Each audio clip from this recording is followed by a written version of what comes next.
तो कल जो है नारद मुनि बहुत कुछ बताते हैं व्यासदेव को कि भक्ति में कार्य कैसे करने हैं, है ना। तो उन्होंने बताया था कि इस जीवन में भगवान की दृष्टि के लिए जो भी कार्य किया जाता है उसे भक्ति योग अथवा भगवान के प्रति दिव्य प्रेमा भक्ति कहते हैं। जो आप काम भगवान की तुष्टि के लिए करते हैं, भगवान के सेटिस्फेक्शन के लिए करते हैं, उसको प्रिय क्या कहते हैं, दिव्य प्रेमा भक्ति कहते हैं। ठीक है, तो ये जो लाइन है ना इंपॉर्टेंट है, मतलब जो कार्य आप भगवान की भक्ति के लिए कर रहे हो प्रेमा भक्ति कहलाई जाती है ना। कभी भी आपसे कोई पूछे कि क्या है प्रेम करते हो भगवान से, क्या है प्रेमा भक्ति का मतलब क्या है, तो आप इजी आंसर कर सकते हो। श्रीमद् भागवतम के अनुसार कैंटो फर्स्ट मतलब रेफरेंस दे सकते हो, canto first chapter number 5 shloka number 35 ये बोलता है क्या कि जब भी हम कोई कार्य करते हैं भगवान की तुष्टि के लिए उसे भक्ति योग अथवा दिव्य प्रेमा भक्ति कहते हैं। ठीक है, तो आप कोट कर सकते हो। इसलिए शास्त्र जब भी हम प्रेजेंटेशन देनी है या जब भी आपने कोई भी बात किसी को बतानी है तो शास्त्रों को कोट कीजिए। ठीक है, उससे क्या होता है कि सामने वाले को ऐसा नहीं है कि हम कोई व्हाट्सएप पढ़ के उनको नहीं बता रहे कोई चीज, है ना। लोगों को लगता है कि हमने व्हाट्सएप ज्ञान, लोग बहुत से लोग ऐसे हैं जिनको लगता है व्हाट्सएप पे जो मैसेज आते हैं वो ऑथेंटिक होते हैं और सारे मैसेज ऑथेंटिक नहीं होते। चलिए आगे चलते हैं। यहाँ पे कुछ त्रितापों के बारे में हमने बात की थी, मैंने बहुत अच्छे से समझाया था त्रितापों के बारे में, है ना। तो जरा एक बार पूछ लेते हैं आप लोगों से त्रिताप कौन कौन से होते हैं। जिसको पता है उससे नहीं पूछूंगी, जिसको नहीं पता है मैं तो कोशिश करती हूँ किसको नहीं पता है। यस नताशा, हरे कृष्णा, बताओ त्रिताप क्या होते हैं, कल मैंने बताया था।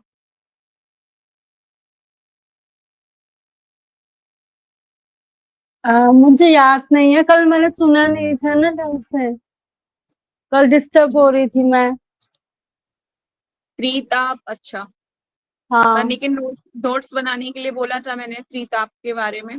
जयश्री आप हेल्प किया करो है ना, अगर किसी को कुछ प्रॉब्लम आए तो त्रिताप आपको नोट्स बनवा देगी जयश्री, आपको नोट्स बनवाएंगी त्रिताप के, आप बना लेना नोट्स। ठीक है, तो प्रीति माथी जी आप बता सकते हो, आप फ्री हो, सुन रहे हो।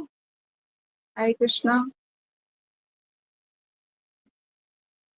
हरे कृष्णा माधु जी।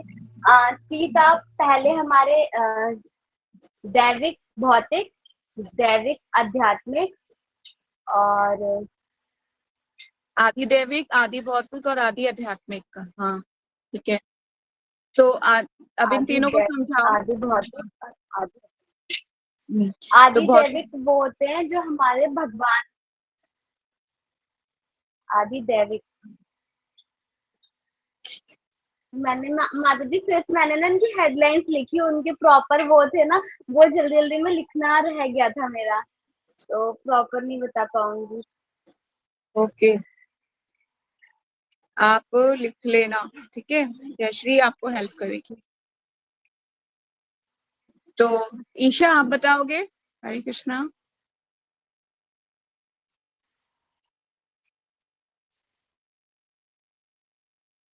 हरे कृष्णा, ईशा आप सुन रहे हो। हाँ जी माता जी। त्रिताप के त्रिताप बारे होते हैं आदि दैविक, आदि भौतिक, आदि आध्यात्मिक होते हैं। 3 तरह के होते हैं। आदि भौतिक होते हैं जो हमें मटेरियल वर्ल्ड से जो भी हम सफर कर रहे हैं उससे हमें जो परेशानियां मिल रही है वो है। आदि आध्यात्मिक है जो आदि आध्यात्मिक जो है जो हमें स्पिरिचुअली मिल रहे हैं, परेशान कर रहे हैं, वो आदि आध्यात्मिक है। और क्या था आदि दैविक, अ, आदि दैविक। थोड़ा सा मिस्टेक हो गया। आदि आध्यात्मिक कष्ट वो है जो हमारे मन के द्वारा हमें मिलते हैं, ठीक है। अच्छा और ठीक आदि है। दैविक कष्ट होते हैं जो देवी देवताओं के द्वारा हमें दिए जाते हैं, है ना। ठीक है माता जैसे भूकंप आ जाना, बाढ़ आ जाना, और बहुत सी ऐसी चीजें जैसे जमीन जो है फट जाती है, भूकंप आ जाता है, और आग लग जाती है, मतलब बिना कारण के जंगलों में आग लग जाती है, जैसे आदि दैविक कष्ट। ठीक है, तो इस टाइप से आ, होते हैं। जयश्री आप थोड़ा कंप्लीट करके बताओगे और अच्छे से।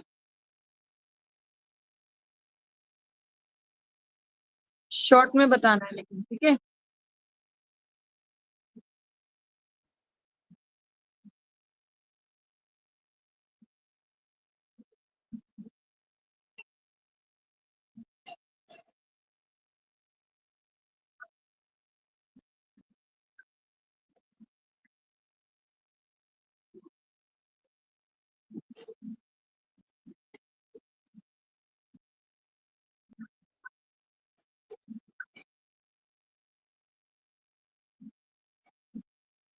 हम्म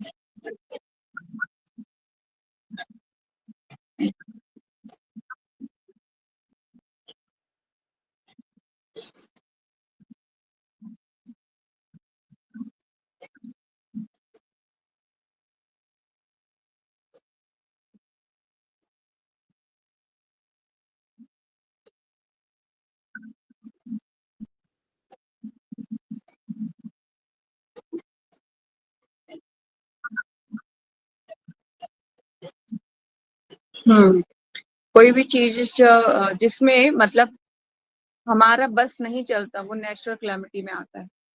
जो जिसमें किसी भी ह्यूमन का बस नहीं चल सकता है ना, वो भगवान जो नेचुरल क्लैमिटी में आएगा। अचानक से कुछ भी हो सकता है, अचानक से, है ना, जो नेचुरल क्लैमिटी होती है वो। तो ये कष्ट होते हैं अलग अलग तरीके के इस संसार में।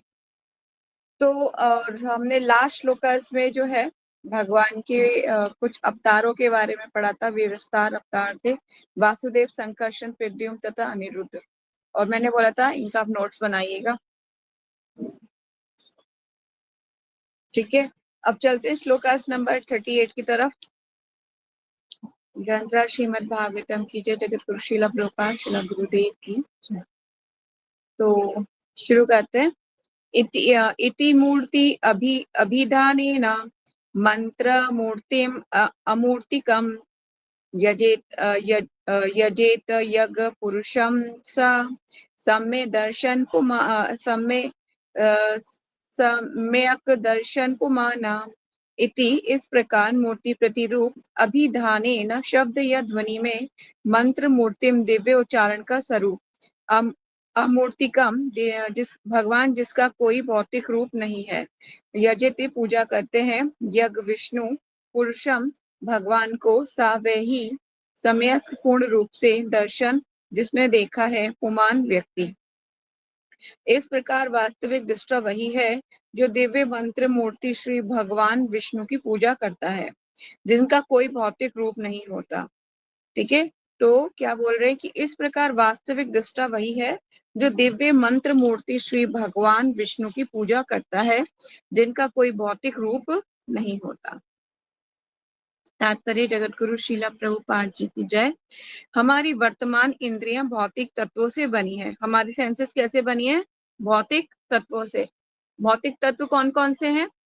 पंचमहाभूत, पृथ्वी, जल, अग्नि, वायु और आकाश, है ना, इनसे मिले हमारा शरीर बना हुआ है।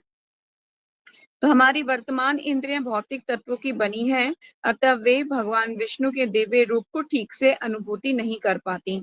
अतः उनकी पूजा कीर्तन की दिव्य विधि के माध्यम से ध्वनि में की जाती है ना। भगवान से मैंने बताया था कि जो ध्वनि होती है ना, वो अत्यंत आपको कैच करेगा, आपके हृदय को कैच करेगा।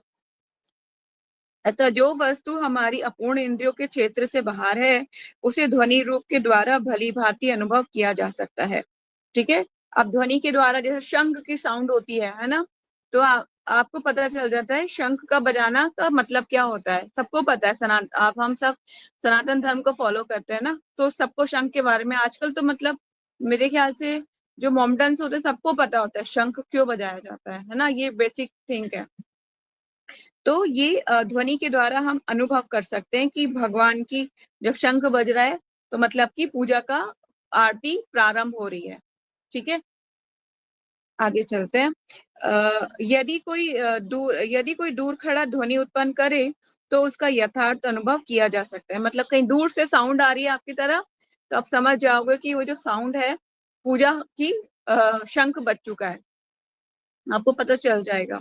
यदि भौतिक दृष्टि से ये संभव है तो फिर आध्यात्मिक दृष्टि से क्यों नहीं होगा। ये अनुभव कोई कोरा निराकर अनुभव नहीं है। ये उन दिव्य ईश्वर का वास्तविक अनुभव है जो सच्चिदानंद स्वरूप है। अमर कोश नामक संस्कृत कोश में मूर्ति शब्द के दो आश्रय प्रमुख हैं। क्या आश्रय है मूर्ति शब्द का? स्वरूप तथा कठिनाई। अतः आचार्य श्री विश्वनाथ चक्रवर्ती ठाकुर ने अमूर्तिकम का अर्थ किसी कठिनाई के बिना लगाया है। शाश्वत आनंद तथा ज्ञान दिव्य स्वरूप का अनुभव हमारी मूल आध्यात्मिक इंद्रियों द्वारा ही हो सकता है। इसे पवित्र मंत्रों के उच्चारण या दिव्य उच्चारण ध्वनि द्वारा पुनः जीवित किया जा सकता है। ऐसी ध्वनि प्रामाणिक गुरु के पारदर्शी माध्यम द्वारा प्राप्त की जानी चाहिए और जो गुरु के निर्देशन में इसके उच्चारण कीर्तन का अभ्यास करना चाहिए। हम धीरे धीरे ईश्वर के अधिक निकट ले जाए। क्या होगा? ये हमें धीरे धीरे ईश्वर के अधिक निकट ले जाएगा। पूजा की यह विधि पंचरात्रिक विधि में संस्तुत है जो मान्य एक प्रामाणिक विधि है। पंचरात्रिक विधि में दिव्य भक्ति में सेवा के लिए सर्वाधिक प्रामाणिक संकेत प्राप्त हैं। ऐसे संकेतों के बिना शुष्क दार्शनिक चिंतन द्वारा निश्चित ही भगवान के पास नहीं पहुंचा जा सकता है।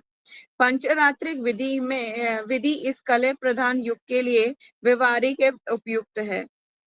इस आधुनिक युग के लिए पंचरात्र वेदांत की अपेक्षा अधिक महत्वपूर्ण है। ठीक है, यहाँ पे पंचरात्र विधि के बारे में बताया गया है। पंचरात्र विधि जिसका किसने लिखा था? नारद मुनि ने स्वयं लिखा था। ठीक है, नारद पंचरात्र के नाम से जानी जाती है। ये बुक इजिली अवेलेबल नहीं हो पा रही है आजकल, मुझे नहीं मिली ये बुक इजिली, पर इसका जो है सब वर्जन मुझे मिला। बहुत अच्छी बुक है और अभी मैंने स्टार्ट नहीं किया है, पर मैंने उसको बेसिक पढ़ा था, उसका बेसिक जो फर्स्ट चैप्टर है वो पढ़ा था। तो पंचरात्र विधि के अनुसार पूजा के बहुत से नियम होते हैं। ठीक है, आप पूजा करते हुए आपको किस डायरेक्शन में खड़ा होकर पूजा करना है, आपको सूची मतलब सफाई का कैसे ध्यान रखना है, अपराध कौन कौन से होते हैं, आरती कैसे घुमानी है, किस तरह से आरती करनी है, everything will be explain detail में एक्सप्लेन किया गया इसमें। नारद पंचरात्र विधि बहुत बहुत बहुत इंपॉर्टेंट है। जब हम बीच में देखेंगे अगर लगा तो उसको मैं इसमें से कुछ चीजें आपको डिस्कस करके बताऊंगी नारद पंचरात्र से, अगर आपकी जिज्ञासा होगी तो। ठीक है, तो नारद पंचरात्र विधि के अनुसार बहुत दिव्य इसमें ध्वनि की भी बात की गई है कि जो ध्वनि है मंत्र ध्वनि की बात की गई है। ठीक है, तो ध्वनि के द्वारा ही हमारा जो चेतना भी शुद्ध होती है, बहुत इंपॉर्टेंट होती है ध्वनिया, है ना। इसलिए बोलते हैं ना हरे कृष्णा महामंत्र को आप जब चैंटिंग करते हैं तो सुनना भी चाहिए कानों के द्वारा। ये जो कान है ना, ये तक ये कानों में जाएगा नहीं ना, आपको प्योरिफिकेशन नहीं हो पाएगा। इसीलिए मंत्र को बोला जाता है कि बोल बोल के हमें चैंट करना चाहिए, ताकि आप कम से कम सुन सको, आप खुद तो सुन सको उसको। बहुत से लोग बहुत ही स्लो करते हैं, मतलब खुद को भी सुनाई नहीं आता, क्या वो प्योरिफिकेशन होगा? कुछ समझ नहीं आएगा उनको। अपने आप को ये मंत्र सुनाई देना चाहिए आपको। ठीक है, इस चीज का चैंटिंग, इसीलिए जितना जो ध्यान से चैंटिंग करेगा उसकी प्रोग्रेस उतनी ही हाई होगी। ठीक है, इसीलिए चैंटिंग को बहुत ध्यान पूर्वक करना चाहिए। आगे चलते हैं, श्लोकास नंबर 39। इमं स्वनिगम ब्रह्मान अव्यंत मदन अव्यंत मत अनुष्ठितम अदात मे अज्ञानम ऐश्वर्यम स्वामीन भाव च केशवः। इमाम इस प्रकार स्वनिगम भगवान विषय वेदों का गुह्य ज्ञान ब्रह्मान हे ब्राह्मण व्यासदेव अव्यत्य ये जानकर मृत मेरे द्वारा अनुष्ठम संपन्न अदात वर दिया मैं मुझे ज्ञानम दिव्य ज्ञान ऐश्वर्य स्वामीन निजी भावम प्रगाढ़ प्यार तथा स्नेह चा तथा केशव भगवान कृष्ण ने। आगे बोल रहे हैं नारद मुनि व्यासदेव को, हे ब्राह्मण, इस प्रकार सर्वप्रथम भगवान कृष्ण मुझे वेदों के गुह्यतम अंशों में निहित भगवान के दिव्य ज्ञान का, फिर आध्यात्मिक ऐश्वर्य का और तब अपनी घनिष्ठ प्रेममयी सेवा का वर दिया। ठीक है, तो 3-4 चीजें उन्होंने इसमें बताई हुई है। भगवान ने उन्हें क्या दिया? सर्वप्रथम भगवान कृष्ण ने मुझे वेदों के गुह्यतम अंशों में निहित, जो वेदों में गुह्यतम अंश है उसमें से क्या दिया? भगवान का दिव्य ज्ञान दिया। फिर आध्यात्मिक ऐश्वर्य का, और तब अपनी घनिष्ठ प्रेममयी सेवा का वर दिया। ये मतलब फुल ऑन पैकेज उनको दिया भक्ति के जीवन का। और क्या चाहिए होता है एक भक्त को? तात्पर्य जगत गुरु शीला प्रभुपाद जी की जय। दिव्य शब्द द्वारा भगवान के साथ संसर्ग सर्वात्मा भगवान श्री कृष्ण से अभिन्न है। ठीक है, भगवान तक पहुंचने का यही सबसे पूर्ण विधि है। भगवान के साथ ऐसे शुद्ध संसर्ग द्वारा जो भौतिक विचारों के अपराधों से रहित है, जिनकी संख्या 10 है, भौतिक स्तर से ऊपर उठाकर वैदिक साहित्यों के तात्पर्य को समझता है, दिव्य संसार में भगवान के अस्तित्व को भी समझता है और अपने गुरु तथा भगवान के अनन्य श्रद्धा रखता है, उसे भगवान क्रमशः अपने स्वरूप का साक्षात्कार कराते हैं। इसके पश्चात भक्त को योग की सिद्धियां प्रदान की जाती हैं, जिनकी संख्या 8 है। इनमें से भी बढ़कर भक्त को भगवान का पार्षद स्वीकार कर लिया जाता है और उसे गुरु के माध्यम से भगवान की विशिष्ट सेवा का कार्यभार सौंपा जाता है।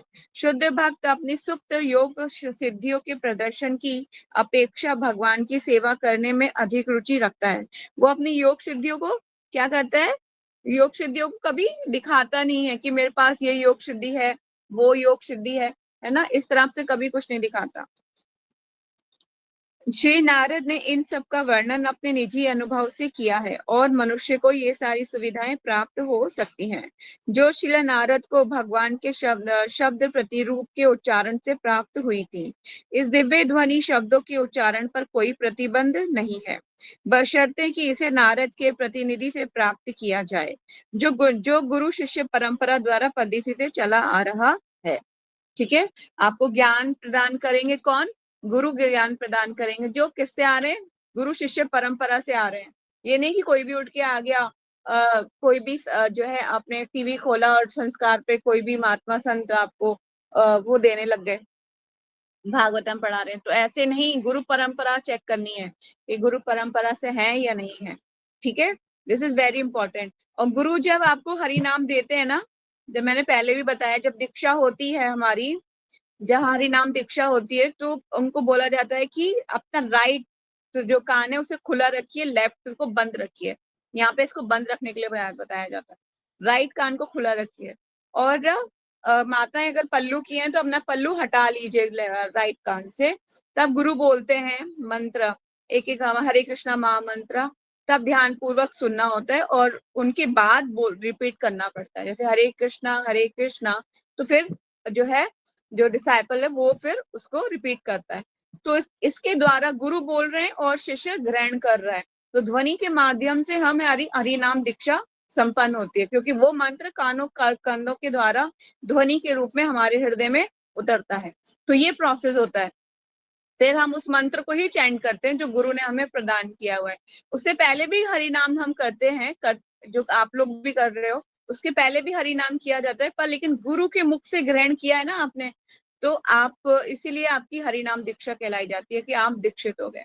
फिर आपको स्पिरिचुअल नेम भी मिलता है ना। दिस इज बिगिनिंग होती है। मैं बता दूं आपको, जो भी लोग दीक्षा लेने के इच्छुक हैं, हरि दीक्षा इज नॉट एंड इन अवर भक्ति लाइफ, जस्ट स्टार्टिंग। अभी आप जो है, जैसे होता है ना, बच्चे पहले नर्सरी क्लास में होते हैं ना, नर्सरी LKG UKG होता है, नहीं होता है, सबने किया होगा। उसके बाद क्या होती है उनकी? फिर फर्स्ट क्लास शुरू होती है। तो इसीलिए दीक्षा के बाद आपकी फर्स्ट क्लास शुरू होगी। ऐसा नहीं है कि आप जो ने टॉप कर लिया या आपका पोस्ट ग्रेजुएशन हो गया, ऐसा नहीं होता है। तो इसीलिए भक्ति में जीवन जो है अब जाके स्टार्ट होता है, तब रिस्पॉन्सिबिलिटीज, और फिर आपको बोला जाता है सेवा कीजिए, है ना। तब इसीलिए बहुत ही सोच समझ के आप पूर्ण शरणागत है या नहीं है, पूरा अपने हृदय को पूछ लो अच्छे से, तभी जाके आगे बढ़िएगा प्रोसेस में। आगे चलते हैं, श्लोकस नंबर 40। त्वम अपि अद्रभम श्वेता विक्षुतम विभो समाप्यते येन विदा विदाम विदाम विभूसतम व्याख्या ही दुखे महु अदि आत्मनां संकलेशः निवारणम् उपशन्ति न अन्यथा तम तुम अपि भी अद्रभम विशाल श्वेत वैदिक साहित्य विशुद्धम सुना हुआ विभो सर्वशक्तिमान का समापयते संतुष्ट येन, जिससे विदाम विद्वानों का विभुप्सितम दिव्य ज्ञान सीखने के इच्छुक हो प्रयख ही वर्णन करो। दुखों दुखों से महु सदैव आदि आत्मनाम पीड़ित जनसमूह को संकलेशा कष्ट को निवारणम शमन उष्यंती न नहीं निकल पाते अन्यथा अन्य साधनों से। अतः कृपया करके सर्वशक्तिमान के उन कार्यकलापों का वर्णन करो जिसे तुमने वेदों के अपार ज्ञान से जाना है। क्या कह रहे हैं नारद मुनि? उन सर्वशक्तिमान जो भगवान है उनके कार्यकलापों का वर्णन करो जिनको तुमने कैसे जाना? वेदों के अपार ज्ञान से जाना है, क्योंकि उससे महान विद्वजनों की ज्ञान पिपासा की तृप्ति होगी और साथ ही सामान्य लोगों के कष्ट का भी शमन होगा जो भौतिक दुखों से सदैव पीड़ित रहते हैं। निसंदेह इन कष्टों से उबरने का कोई अन्य साधन नहीं है। तात्पर्य जगत गुरु शीला प्रभुपाद की जय। श्रील नारद मुनि अपने व्यवहारिक अनुभव से निश्चित रूप से प्रमाणित करते हैं कि भौतिक कर्म की सारी समस्याओं का मूल समाधान परमेश्वर की दिव्य महिमा को दूर दूर तक प्रसारित करने में है। सज्जनों की 4 श्रेणियां होती हैं, जो सज्जन होते हैं उनकी 4 श्रेणियां हैं और द्वजनों की भी इतनी ही श्रेणियां हैं। चारों श्रेणियों के सज्जन सर्वशक्तिमान ईश्वर की सत्ता को तब तक स्वीकार करते हैं पहला, जब वे विपत्ति में पड़ते हैं। आपने सुना होगा ना, अर्थार्थी, जिज्ञासु, ज्ञानी, है ना? ये 4 प्रकार के लोग भगवान की शरण में आते हैं। और ऐसे ही कुछ लोग और भी हैं, मूढ़, सम्मूढ़ बोलते हैं ना भगवान, मूर्ख लोग, और काफी इसमें और भी था, क्या सम्मूढ़ा भी था, और मूर्ख, अज्ञानी, अधर्मी, इस तरह से वर्ड थे भगवत गीता में जो जिसको एक्सप्लेन किया गया है। ठीक है, जब वे विपत्ति में पड़ते हैं, जब उन्हें धन की आवश्यकता होती है, जब भगवान की शरण ग्रहण करते हैं। यहाँ पे 4 को ना हिंदी में बताया गया है, आप चाहो तो इनके नोट्स भी बना सकते हो। जब वे विपत्ति में पड़ते हैं, जब उन्हें धन की आवश्यकता होती है, जब वे ज्ञान में बढ़ जाते हैं, तथा जब वे ईश्वर के विषय में अधिकाधिक जानना चाहते हैं, तब वे कैसे आते हैं? भगवान की शरण में जाने के इच्छुक होते हैं, है ना? किसी ने क्या हुआ कि जब विपत्ति में पड़ते हैं, मतलब कोई विपत्ति आ गई, तब हम चिल्लाते हैं, भगवान तुम कहाँ हो, प्लीज हेल्प मी कृष्णा, है ना? जब धन की आवश्यकता होती है कि भगवान थोड़ा सा धन दे दो, मुझे धन की बहुत रिक्वायरमेंट है, प्लीज मुझे धन की आवश्यकता है, धन होगा तो मैं तुम्हारी सेवा अच्छे से करूंगी, ऐसे ऐसे बोलते हैं भगवान को। फिर जब ज्ञान में बढ़ जाते हैं, मतलब जब हम जिज्ञासु होते हैं, भगवान के बारे में जानने का प्रयास करते हैं, who is the supreme personality of God head, या इस संसार में इतने कष्ट क्यों है? मैं ये सोचती थी इतने कष्ट हैं, काश भगवान ऐसे कोई चीज होती कि मैं, क्या नाम है, ये कष्टों से उबर सकती। क्या है यहाँ से, क्यों निकलने का रास्ता क्या है संसार से? ठीक है, इसे जब हम भगवान ज्ञान के द्वारा भगवान को जाना ज्ञान में बढ़ जाते हैं, तथा जब वे ईश्वर के विषय में अधिकाधिक जानना चाहते हैं, जिज्ञासु जब होते हैं, जिज्ञासु, है ना? जिज्ञासा बहुत इंपॉर्टेंट है।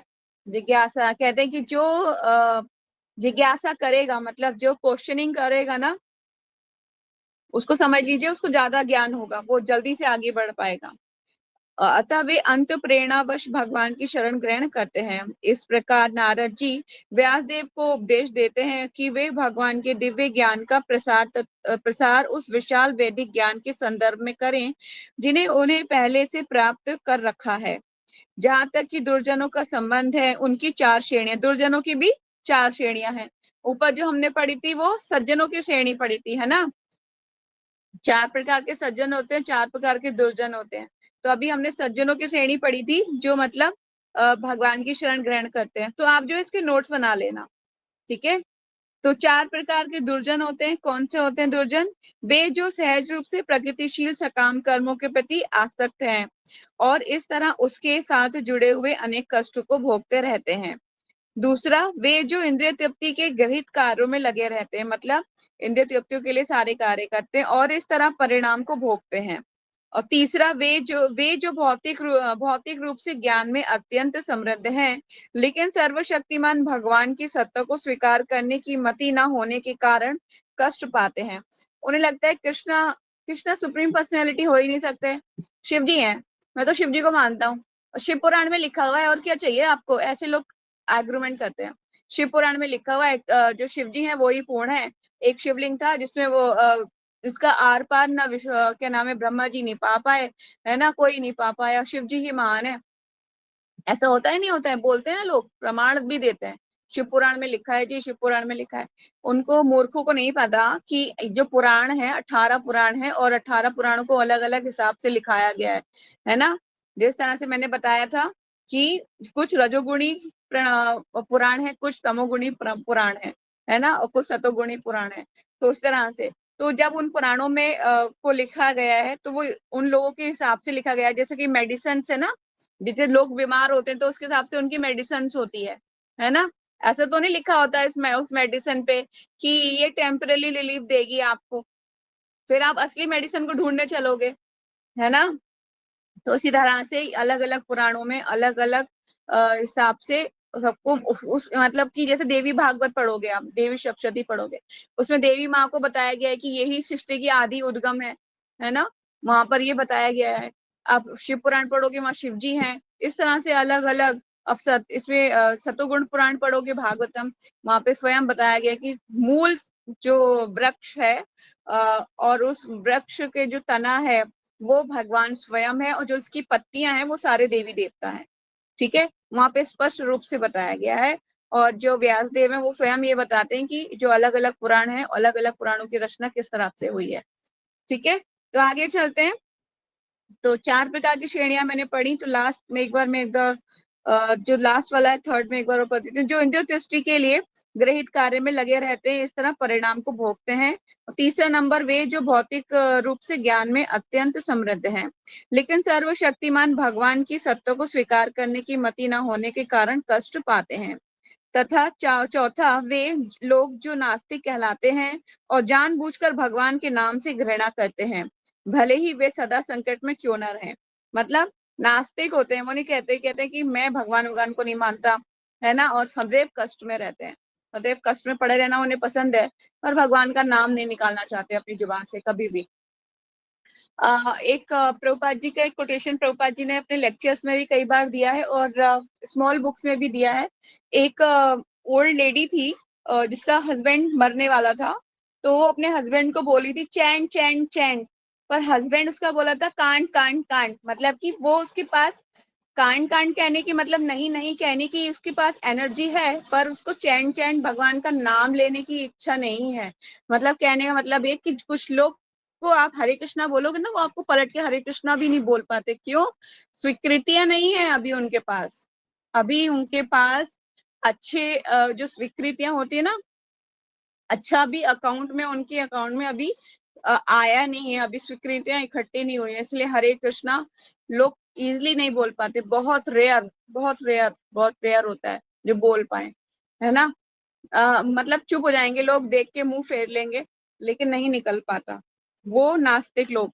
श्री नारद जी ने व्यास देव को समझाया कि वे सज्जन तथा दुर्जन 8 प्रकार के सारे लोगों का कल्याण करने के लिए भगवान की महिमा का वर्णन करें। देखिए, भक्त लोग बहुत दयालु होते हैं, उन्होंने ये नहीं बोला कि सिर्फ सज्जनों के लिए ही लिखो, दुर्जनों के लिए मत लिखो। अच्छा है नरक में सड़े, अच्छा है नरक में ट्रैफिक जाम हो जाए, वहां पे लोग वहां पे ही जाके पड़े रहे, सड़े रहे, या इनका पकौड़ा बना के तलते रहो इनको, है ना, बड़े बड़े कढ़ाइयों में। अभी तुम नरकों का वर्णन पढ़ना है ना, सुनना है ना आपको, आपके रोंगटे खड़े हो जाएंगे सुन के नरकों का वर्णन। जब नरकों का वर्णन इतना ज्यादा खतरनाक है कि आप कहोगे माता जी का ये तो मुझे पता ही नहीं था, इतना खतरनाक है। चैप्टर कैंटो 5 में आप जो है लास्ट का चैप्टर उठाएंगे ना, पूरा नरकों का वर्णन है, पूरा नरकों का। यहाँ तक कि घर पे आए मेहमान को आपने पानी नहीं पूछा, उसके लिए भी नरक है। उसके लिए भी न रखें। तो मतलब इस तरह से बहुत बहुत बहुत ही मतलब हमारे जो शास्त्र है ना ऑथेंटिक है, हर चीज को आपको बताया गया है कि जिंदगी को आपको जीना कैसे है, कैसे रहना है, एवरीथिंग विल बी एक्सप्लेन। तो यहाँ पर जो नारद भक्त लोग होते हैं वो बहुत दयालु हैं और इसीलिए उन्होंने बोला कि इन सबका उद्धार हो जाए।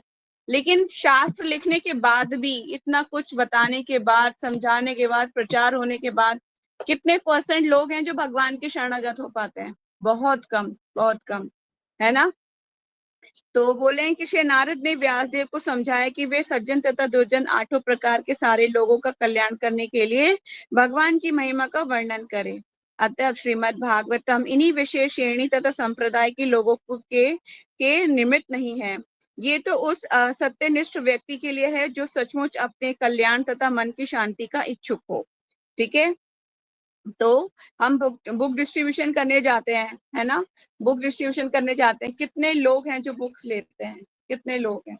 अगर आप 20 लोगों में से मिले तो 20 में से भी कभी कभी ऐसा होता है कि एक भी नहीं लेता, है ना, या कोई एक इंटरेस्टेड दिखाता है और फिर वो लास्ट में वो भी कहता है कि नहीं, आई एम नॉट इंटरेस्टेड, इतना टाइम वेस्ट करने के बाद भी। तो इस तरह से बहुत ये इम्पोर्टेंट है कि किसको प्रीच करना है। तो इस हमने चैप्टर 5 कंप्लीट कर लिया अपना। इस प्रकार श्रीमद् भागवतम के प्रथम स्कंद के अंतर्गत नारद द्वारा व्यासदेव को श्रीमद् भागवतम का उपदेश नामक पंचम अध्याय का भक्ति वेदांत तात्पर्य पूर्ण हुआ। ठीक है, तो हमने चैप्टर 5 सक्सेसफुली कंप्लीट कर लिए हैं। अब हम चलते हैं चैप्टर नंबर 6 पे, अभी थोड़ा टाइम है, पढ़ लेते हैं। हरे कृष्ण। नारद तथा व्यासदेव का संवाद। सूत उवाच एवं निशम्य भगवान देवस्य जन्म कर्म च भूय पृच्छम तम ब्रह्मान व्यास सत्यवती सुतः। सूत उवाच, सूत ने कहा, एवं इस प्रकार निशम्य सुनकर भगवान ईश्वर का शक्तावेश अवतार देवर्ष देव ऋषि का जन्म कर्म चा तथा भूया पुनः प्रच्छन पूछा तम उनसे, ब्राह्मण हे ब्राह्मणों, व्यासदेव ने सत्यवती सुत सत्यवती का पुत्र। सूत ने कहा, हे ब्राह्मणों, इस तरह श्री नारद के जन्म तथा कार्यकलापों के विषय में सब कुछ सुन लेने के बाद ईश्वर के अवतार तथा सत्यवती के पुत्र शिला व्यासदेव ने इस प्रकार पूछा। व्यासदेव जी नारद की सिद्धि के विषय में आगे भी जानने के इच्छुक थे, अतः उन्होंने उनके विषय में और अधिक जानना चाहा। इस अध्याय में नारद जी बताएंगे कि जब वे भगवान के विरह भाव में लीन थे और अत्यंत कष्ट का अनुभव कर रहे थे, तब भगवान ने किस प्रकार उन्हें थोड़ी देर के लिए दर्शन दिया। इज वेरी इंपॉर्टेंट, आगे जाके इसमें पता चलेगा कैसे कैसे भगवान ने उन्हें दर्शन दिया, आगे होता क्या है स्टोरी में। अब तक स्टोरी में आपने क्या क्या पढ़ लिया? अब तक आपने नारद मुनि की, अभी नारद मुनि बच्चे ही हैं और वहां तक आपने पढ़ लिया, और उनको किन्होंने ज्ञान प्रदान करा? ब्राह्मणों ने, है ना। उस चतुर्मास्य में महीने, जो बारिश के जो 4 महीने होते हैं, उन चतुर्मास्यों में उन्होंने उन्हें ज्ञान प्रदान कर दिया है। ठीक है, तो नारद मुनि की जो इनकी व्यासदेव की कन्वर्सेशन है वो आगे कंटिन्यू होती है। तो नेक्स्ट श्लोका नंबर 2। व्यास उवाच भिभुक्षी विपसते विज्ञानम आदेश भी त्वर्तमान वयसि आधे तथा किमा अकरोत भवाम। व्यास उवाच, व्यास ने कहा, विभक्षु भी महान साधुओं द्वारा विपवसते अन्य स्थानों के चले जाने पर विज्ञान, अध्यात्म तथा वैज्ञानिक ज्ञान आदिष्ट भी जिन्होंने उपदेश दिया था, तब आपका वर्तमान वयस्सी आयु के आद्य प्रारंभ में तत्पश्चात किम क्या अक्रोध किया भगवान आपने। शिला व्यासदेव ने नारद से कहा, आपने उन महामुनियों के चले जाने पर क्या किया जिन्होंने आपके इस जन्म के प्रारंभ होने के पूर्व आपको दिव्य वैज्ञानिक ज्ञान प्रदान किया था। अब बोले कि उनके जाने के बाद आपने क्या किया, ठीक है, जो क्वेश्चन आपके मन में भी होगा। तात्पर्य, व्यासदेव स्वयं नारद जी के शिष्य थे। किसके शिष्य थे व्यासदेव? नारद जी के शिष्य थे, ठीक है। व्यासदेव कौन है? भगवान के शक्तावेश अवतार है, मत भूलिएगा इस बात को, ठीक है। अतः गुरु से शिक्षित होने के बाद नारद ने जो कुछ किया उसे सुनने की उत्कंठा स्वाभाविक थी। वे नारद की ही भांति सिद्ध अवस्था प्राप्त करने के लिए उनके चरण कमलों का अनुसरण करना चाह रहे थे। आध्यात्मिक गुरु से पूछने की आकांक्षा, जिज्ञासा प्रगति पथ पर बढ़ने के लिए आवश्यक है। गुरु से जिज्ञासा करनी चाहिए, ठीक है, कि मैं कैसे आगे बढ़ सकता हूँ भक्ति में। इस विधि का शास्त्रीय नाम सद्धर्म प्रच्छा है, ठीक है। तो इसका आगे चलते हैं, श्लोक नंबर 3। स्वयंभू कया वृत्तया वतीतम ते परम वयः कथम च इंद्रियम उद्यक्षाशी काले परम प्राप्ते कलेवरम स्वयंभू भूव हे ब्रह्मा के पुत्र कया इस परिस्थिति में वर्तितम बताया ते आपने परम दीक्षा के बाद वयम आयु कथम कैसे च तथा इदम ये उदस्साक्षी छोड़ा काले समय आने पर यथा समय प्राप्त होने पर कलेवरम शरीर को। हे ब्रह्मा के पुत्र, आपने दीक्षा लेने के बाद किस प्रकार जीवन बिताया? मतलब कह रहे हैं कि अब आपकी दीक्षा हो गई ना। दीक्षा से मतलब होता है कि अब उन्होंने ज्ञान प्रदान कर दिया था, नारद मुनि को जो है मंत्र दे दिया था कि अब जो है उन्होंने पूरे ज्ञान जो है उनको बता दिया, दीक्षा दे दी।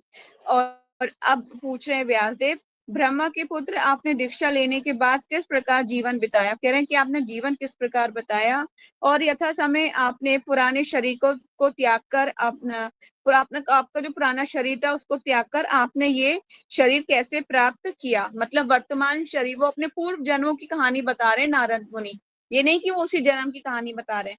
पूर्व जन्म में क्या कौन थे वो? दासी पुत्र थे, ये सब बता रहे हैं वो, ठीक है। तो इस पे ध्यान, स्टोरी में ध्यान पूर्वक सुनिएगा। तात्पर्य, पूर्व जन्म में नारद मुनि एक सामान्य दासी पुत्र थे, अतः वे शाश्वत जीवन, आनंद तथा ज्ञान से परिपूर्ण इस स्वरूप को किस प्रकार प्राप्त कर सके, ये जानना महत्वपूर्ण है। शिला व्यासदेव ने इच्छा की कि नारद जी ये सारे तथ्य सबों की सृष्टि के लिए प्रकट करें। उनकी इच्छा थी कि जो कथा में जो स्टोरी लाइन चल रही है, उनको पता था ये सब लिखा जाएगा। तो अब जिज्ञासु जो पढ़ रहे हैं, शास्त्र को जानने का प्रयास करें, उनके मन में जिज्ञासा रहेगी कि क्या हुआ था आगे की लाइफ में, उनको दीक्षा के बाद कैसे आगे बढ़े, ठीक है। आगे चलते हैं, एक और क्वेश्चन पूछ रहे हैं। प्राक कल्पम विषयान एता स्मृति ते मुनि सप्तम ही ना ही एषा विधान काला एषा सर्व निराकृतिः प्राकृता पूर्वती कल्प ब्रह्मा की एक दिन का समय विषय वस्तु एताम ये सब स्मृतम सुधी याद ते तुम्हारी मुनि सप्तम, हे महामुनि, ना नहीं ही निश्चय ही ऐसा ये सब विवधात अंतर किया काल समय आने पर ऐसा ये सर्व सभी निराकृति संहार। हे महामुनि, समय आने पर काल हर वस्तु का संहार कर देता है। मतलब जो समय होता है, संहार का समय आता है, तो जब समय की गणना की जाती है तो सबको संहार हो जाता है। हमने देखा होगा ना, जब प्रलय भी कई तरीके की होती है। मैं आपको अगर बताऊंगी, मेरे ख्याल से थर्सडे को हम क्लास लेंगे तो मैं आपको बताऊंगी कितने तरीके की प्रलय होती हैं, है ना, 3 तरीके के प्रलयों के बारे में। वैसे कैंटो 12 में बहुत अच्छे से एक्सप्लेन किया गया है इसको, ठीक है। तो महामुनि समय आने पर केवल हर वस्तु का संहार कर देता है, अतः भी कैसे संभव होता है? देखिए ना, आप कभी बच्चे हुआ करते थे बहुत छोटे से, है ना, दिन पे दिन बढ़े जाएंगे, एक दिन आप बूढ़े भी हो जाओगे। तो क्या हो रहा है? समय जो है नष्ट कर रहा है चीजों को हर दिन। जैसे कि फॉर एग्जाम्पल मटेरियल लाइफ में बहुत से ऐसे एग्जाम्पल होते हैं कि आज आपने कोई चीज जो है कोई वेजिटेबल लेके आए, तो क्या वो पूरी जिंदगी क्या वो ऐसे ही एज इट इज रहती है? नहीं, कुछ टाइम बाद वो खराब हो जाती है, सड़ जाती है और उसका अस्तित्व खराब, मतलब खत्म हो जाता है। इसी तरह से समय हर चीज को एक मतलब संहार कर देता है। वही बोल रहे हैं कि हे मामुनि, समय आने पर काल मतलब समय हर वस्तु का संहार कर देता है। अतः ये कैसे संभव हुआ कि यह विषय जो ब्रह्मा के एक दिन के पूर्व घटित हो चुका है, अब भी आपको स्मृति के काल द्वारा अप्रभावित जैसे कि तैसा बना हुआ है। मतलब आपको याद कैसे है सारी चीजें, वो ये जानना चाह रहे हैं कि आपको सब चीजें याद कैसे हैं, अभी तक आपको पूर्व जन्म कैसे याद है। ठीक है, तो भगवान के भक्त तो भगवान की कृपा से उनको पूर्व जन्म याद रह सकता है। जैसे भरत महाराज को अपना पूर्व जन्म याद था कि वो क्या क्या थे, क्योंकि पूर्व जन्म भरत महाराज ने को आसक्ति हो गई थी ना, एक मृग के बच्चे से, एक हिरण के बच्चे से आसक्ति हो गई थी। तो वो फिर उनको मरते समय हिरण को ही याद कर रहे थे, तो हिरण के शरीर में ट्रांसफॉर्म कर दिया गया, उनको भेज दिया गया। पर लेकिन उनको पूर्व जन्म की सारी याद बनी हुई थी कि मैं कैसे हिरण के बच्चे के प्रति मोह हो गया, तो और अब मैं हिरण के शरीर में हूँ। जब उन्होंने हिरण का शरीर को त्याग किया, तब वो दोबारा जो है मनुष्य शरीर प्राप्त हुआ उनको, तब वो जड़ भरत कहलाए। पढ़ेंगे श्रीमद् भागवतम में, इसका वर्णन है विस्तार से। तात्पर्य, जिस प्रकार भौतिक शरीर के विनाश के बाद भी आत्मा नष्ट नहीं होता, उसी तरह आध्यात्मिक चेतना भी कभी नष्ट नहीं होती। जो आध्यात्मिक चेतना है वो नष्ट नहीं होगी। जो अभी जो आपके मन पर, आपके मस्तिष्क पर जो संस्कार बन रहे हैं, है ना, भागवतम पढ़ रहे हैं, आपके मस्तिष्क में कुछ संस्कार भी बन रहे हैं इसके साथ साथ। ये संस्कार आपके पूर्व जन्म में जो आप अगला जन्म लोगे उसमें भी आगे कैरी फॉरवर्ड होंगे। ठीक है, तो यही बता रहे हैं, जिस प्रकार भौतिक शरीर के विनाश के बाद भी आत्मा नष्ट नहीं होता, उसी तरह आध्यात्मिक चेतना भी कभी नष्ट नहीं होती। श्री नारद ने पूर्व कल्प में जब उन्हें ये शरीर प्राप्त था, तभी ये आध्यात्मिक चेतना विकसित कर ली थी। भौतिक शरीर की चेतना का अर्थ है भौतिक शरीर के माध्यम द्वारा अभिव्यक्ति की गई आध्यात्मिक चेतना। ये चेतना निकृष्ट, विनाशशील तथा विकृत होती है, लेकिन आध्यात्मिक स्तर पर अधिमानस की परचेतना आत्मा के समान ही श्रेष्ठ होती है और कभी विनष्ट नहीं होती, है ना। जैसे मैंने बताया कि अभी आपके अंदर कुछ आध्यात्मिक चेतना बन रही है, तो वो आगे जाके आपके नेक्स्ट बर्थ में कैरी फॉरवर्ड हो जाएगी। तो इट्स वेरी इंपॉर्टेंट कि हाँ, कौन से अपने कर्मों की चेतना अपने हृदय में बनाते हो, है ना। हर दिन हम अलग अलग कार्य करते हैं, कैसी आपकी मस्तिष्क, मतलब सोचते कैसे हो, किसी के बारे में सोचना है, कैसे सोचते हो, या सोचते हो कि किसी को होता है ना, किसी किसी के बारे में गलत सोचना होता है। कुछ लोग अच्छा सोचते हैं, कुछ लोग गलत सोचते हैं। तो आपकी मेंटेलिटी कैसी है, मतलब आपकी सोच कैसी है, आपकी चेतना कैसी है, वो डिपेंड करता है। अगर आपकी आध्यात्मिक चेतना है कि सबका भला चाहते हो, तो आध्यात्मिक चेतना का विकासित होगा, है ना। भगवान की भक्ति करते हो तो वो चेतना, आध्यात्मिक चेतना विकासित होगी। ठीक है, तो अभी टाइम कम रह गया, क्वेश्चन आंसर कर लेते हैं। नेक्स्ट हम कल पढ़ेंगे, नारद मुनि बताएंगे कि मैं कैसे कैसे आगे बढ़ा। ठीक है, एनी क्वेश्चन प्लीज आस्क। हरे कृष्णा।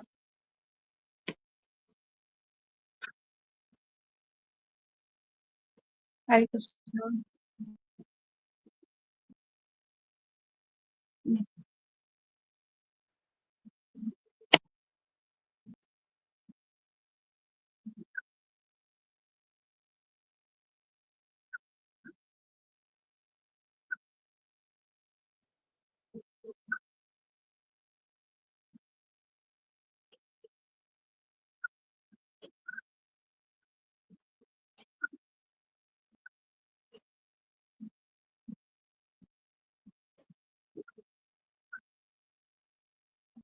देखिए, हो सकता है कि किसी किसी के आपकी लाइफ में होने पर या आपके कांटेक्ट में आने पर आपने कोई कष्ट आपको किसी से मिला है ना। जैसे आदि में त्रितापों के बारे में हमने बात किया था, तो त्रिताप तो देखिए इस संसार में आए मिलेंगे ही मिलेंगे आपको। और रही बात कष्ट की, तो आप ऐसा सोचिए ना कि पूर्व जन्म में हो सकता है मैंने इसको हार्म किया होगा, तो ये मुझे परेशान कर रहा है ना। होता है ना ऐसा। ये सारी कुछ चीजें हमारे, कोई और इसके लिए रिस्पॉन्सिबल नहीं है हमारे दुख कष्टों के लिए, हम खुद ही रिस्पॉन्सिबल हैं। पूर्व जन्म में हमने कष्ट दिए होंगे किसी को, तो वो हमें वापस मिल रहा है। सीधी सी बात है, आपने जब नीम का पेड़ लगाया है तो आम कैसे मिलेंगे आपको खाने के लिए, है ना। तो नीम के पेड़ पे तो फिर खटा, वो नीम की निबोली तो खट्टी होती है ना, कड़वी होता है ना, तो कड़वा ही अनुभव रहेगा। जिसने जितना अच्छा किया तो उसको अच्छा फल मिलेगा, सीधी सी बात है। जैसे कि मैंने बहुत चीजें बताई थी, कोई भी बच्चा जब जन्म लेता है तो उसके पीछे बहुत से कार्य चीजें, बहुत से उसके कर्म, अच्छा घर, अच्छा परिवार, सुंदर शरीर, स्वास्थ्य, है ना, सब चीजें मैटर करती है ना उसके अच्छे कर्मों पर। तो इसी तरह से ये भी चीजें होती हैं, जो दूसरे जीवों के द्वारा हमें कष्ट मिलता है, तो वो सब हमारे पूजनों के कारण ही इसका होता है। Any more question?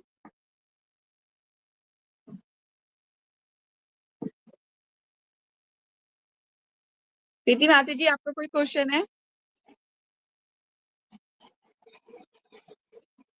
हरे कृष्णा माता जी। माता जी, सेकंड श्लोक में एक वर्ड था जो लास्ट में एकदम, उसका मीनिंग क्या होगा? सेकंड श्लोक में? सेकंड यस माता श्लोक जी। में कौन सा वर्ड की बात कर रहे हो लास्ट आप? में। एक इस इस आकाश। इस विधि का शाश्वत नाम सर्वधाम धाम प्रसिद्ध है, ऐसे करके है कुछ। एक सेकेंड। अच्छा अच्छा,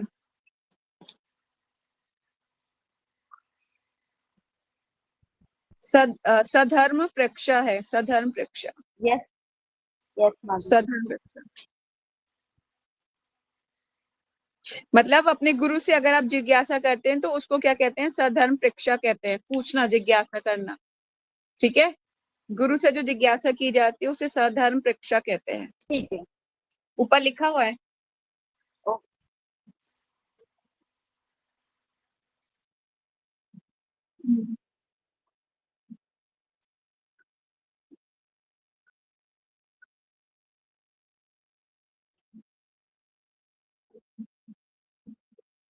वेदांत, मैं समझी नहीं आपके क्वेश्चन को, दोबारा बोलो। हाँ,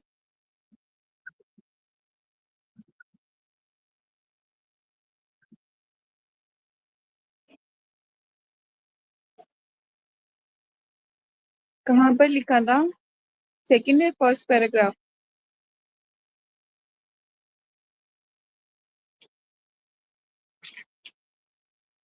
इस आधुनिक युग के लिए पंचरात्र वेदांत की अपेक्षा अधिक महत्वपूर्ण है। मतलब इसीलिए है क्योंकि नारद मुनि ने बहुत ही जो नारद पंचरात्र विधि का किया था वो भक्तों के लिए एक भगवान के लिए जो मतलब जो सेवा करनी है उसको एक प्लेटफॉर्म बनाया ना उन्होंने, कि इसी इसी को फॉलो करके वो भगवान तक, क्योंकि भक्त देखिए भक्ति बता सकते हैं ना भगवान की सेवा किस तरह से की जाती है, तो सीधा सीधा उन्होंने उसको बता दिया गया है। वेदांत मतलब जो भी शास्त्र हैं पूरा एकदम से सब कुछ नहीं एक्सप्लेन किया हुआ, लेकिन नारद मुनि ने उसको सरल भाव में आपको बता रखा है। तो इसलिए बोले हैं प्रभुपाद जी कि इस आधुनिक युग के लिए पंचरात्र वेदांत की अपेक्षा अधिक महत्वपूर्ण है। ठीक है, क्योंकि वो सरल है, व्यवहारिक है। लेकिन और भगवान की पूजा की जो विधियां, अभी आप भागवतम पढ़ेंगे ना, अभी तो आप स्टार्टिंग ही हुआ है आप लोगों का, अभी आप बीच जब हम मिडिल में पहुंचेंगे ना, आप देखिए ना कितना भगवान के लिए सेवा करने के लिए बहुत ही योग्यता चाहिए। वो हमारे पास है ही नहीं, हमें लगेगा आई एम नॉट क्वालिफाई माता जी, ये तो मेरे लिए बिल्कुल व्यवहारिक नहीं है। लेकिन जो भक्तों ने जो मतलब नारद मुनि ने जो वो दिया हुआ है पंचरात्र विधि, वो भक्तों के लिए व्यवहारिक है। तो प्रभुपाद जी तात्पर्य में स्पष्ट कह रहे हैं कि आधुनिक युग मतलब कलयुग के लिए पंचरात्र वेदांत की अपेक्षा अधिक महत्वपूर्ण है। पंचरात्र इसीलिए महत्वपूर्ण है। ठीक है, वेदांत इतना नहीं समझ सकते, मंद बुद्धि है ना हम, कहाँ बुद्धि है, मेरे पास तो नहीं है इतनी बुद्धि कि मैं समझ पाऊंगी वेदांत को। बस पढ़ लिया ना, तो बस भागवतम को भी पढ़ के और हृदय में याद रखना कितना मुश्किल है। एक एक चीज को याद रख सकते हैं पर लेकिन प्रैक्टिस प्रैक्टिस प्रैक्टिस करनी होगी। अभी तो मैं आप लोगों को ये सजेस्ट करूंगी, अगर आप आगे बढ़ना चाहते हो, सीरियसली हो, तो जितना मैं अभी पढ़ रही हूँ उसके आप लेक्चर ढूंढो। आपको गौरांग महाप्रभु के कुछ लेक्चर मिल जाएंगे श्रीमद् भागवतम पर। फर्स्ट कैंटो का भी लेक्चर मिलेगा आपको, सेकंड कैंटो का भी लेक्चर मिलेगा, थर्ड कैंटो, फोर्थ कैंटो, सब कैंट लेक्चर मिलेंगे। उनके लेक्चर को एटलीस्ट हेयर करो, सुनो कि वो वहां पर क्या कह रहे हैं। उस मतलब जो अभी आप पढ़ रहे हो जिस कॉन्टेक्स्ट में, उसके लिए उनका वो उसको कैसे उसको एक्सप्लेन कर रहे हैं, क्या सरल तरीके से बता रहे हैं, तो आपको बहुत अच्छे से स्टोरी लाइन करेक्ट हो जाएगी। ठीक है, क्योंकि सिर्फ मैं कुछ टाइम के लिए आपको पढ़ा दूं, आप पढ़ लोगे, पर लेकिन नेक्स्ट डे आप सारा इरेज हो जाएगा आपके दिमाग से।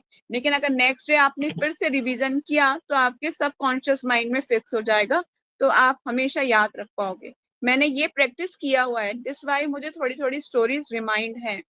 ठीक है, मैंने भागवतम मेरा कंप्लीट भी नहीं हुआ था, लेकिन मैं जानती थी कि कौन से कैंटो में क्या क्या चीजें पढ़ाई जा रही हैं। मैं इतने सारा मतलब उनके सारे लेक्चर्स सुन लिए थे पहले ही, भागवतम कंप्लीट करने से पहले ही। ठीक है, लेक्चर बड़े बड़े जरूर हैं, एक एक दो दो घंटे के भी लेक्चर हैं, पर लेकिन आधे आधे करके सुन लो। आधा इस टाइम पे सुन लिया, आधा इस टाइम पे सुन लिया। जिस टाइम पे आप जो है ज्यादा लगता है आपको कि हाँ मैं हेयर कर सकती हूँ, तो यू कैन हेयर दिस ना, सुनिए उसको, लेक्चर को। एनी मोर क्वेश्चन, किसी का और डाउट? प्रीति माता जी, और कोई क्वेश्चन है? नो माता जी।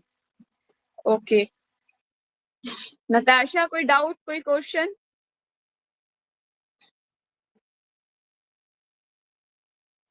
नहीं। Okay, Jayashree, any question? नहीं, ठीक है, तो फिर हम थर्सडे कंप्लीट करेंगे बाकी को। तो ग्रंथराज श्रीमद् भागवतम की जय। वांछा कल्पा तरुभ्यक्ष कृपा सिंधु वाई बचय पतितानां पावनेभ्यो वैष्णवेभ्यो नमो नमः। अनंत कोटि वैष्णव भक्त वृंद की जय। नामाचार्य दास ठाकुर की जय। जगत गुरु श्रील प्रभुपाद श्रील गुरुदेव की जय। निताई गौर सीतानाथ प्रेमानंदे। हरि हरि बोल। हरे कृष्णा। श्रील प्रभुपाद की जय। थैंक्स फॉर ज्वाइनिंग प्रीति माता जी। जय श्री हरे कृष्णा। Thank you. हरे कृष्णा।